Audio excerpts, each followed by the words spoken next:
Double helix एक molecule का structure होता है जो एक सीढ़ी की तरह दिखता है। यह स्ट्रक्चर दो लंबी पतली रस्सियों से बना होता है जो एक दूसरे के चारों ओर लिपटी होती है।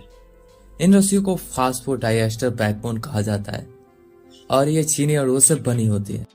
सीढ़ी के पायदान नाइट्रोजन एक बेस से बने होते हैं जो 4 प्रकार के होते हैं: एडेनिन, थाइमाइन, गुआनिन और साइटोसिन। डबल हेलिक्स का स्ट्रक्चर डीएनए के मॉलिक्यूल में मौजूद होता है। डीएनए एक जीव की आनुवंशिक जानकारी को स्टोर करने के लिए महत्वपूर्ण है। डीएनए डबल हेलिक्स की स्ट्रक्चर इसके मॉलिक्यूल को स्टेबिलिटी एंड रेप्लिकेशन की क्षमता प्रदान करता है।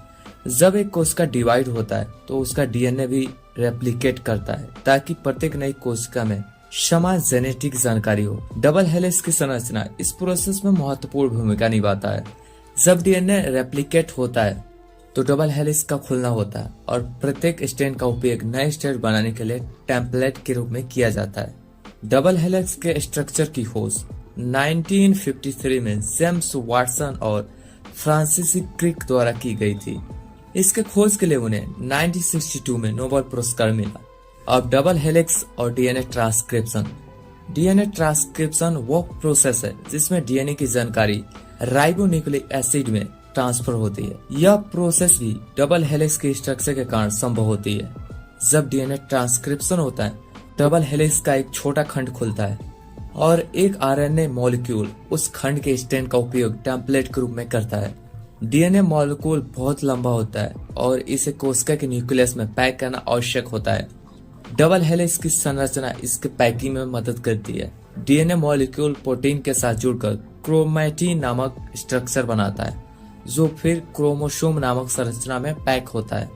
कुछ म्यूटेशन डबल हेलिक्स की स्ट्रक्चर में परिवर्तन करते हैं जिसे आनुवांशिक रोग कहते हैं। उदाहरण के लिए सिकल सेल एनीमिया एक जेनेटिक डिजीज है जो म्यूटेशन के कारण होता है जो डबल हेलिक्स में एक बेस जोड़े को बदल देता है।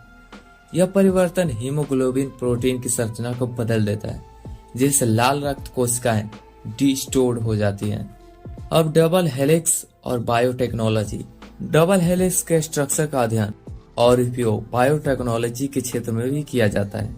बायोटेक्नोलॉजी वैज्ञानिकों को डीएनए में परिवर्तन करने और नए उत्पाद बनाने के लिए एक उपकरण और तकनीक प्रदान करता है। उदाहरण के लिए आनुवांशिक रूप से संशोधित फसलों का विकास और चिकित्सा में दवाओं का उत्पादन डबल हेलिक्स की संरचना के अध्ययन के आधार पर संभव हुआ है।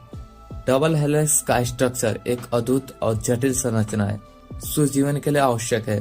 इसके अध्ययन ने हमें जीवन के बारे में बहुत कुछ समझने की मदद की है और यह भविष्य में भी कई क्षेत्रों में महत्वपूर्ण भूमिका निभाता रहेगा।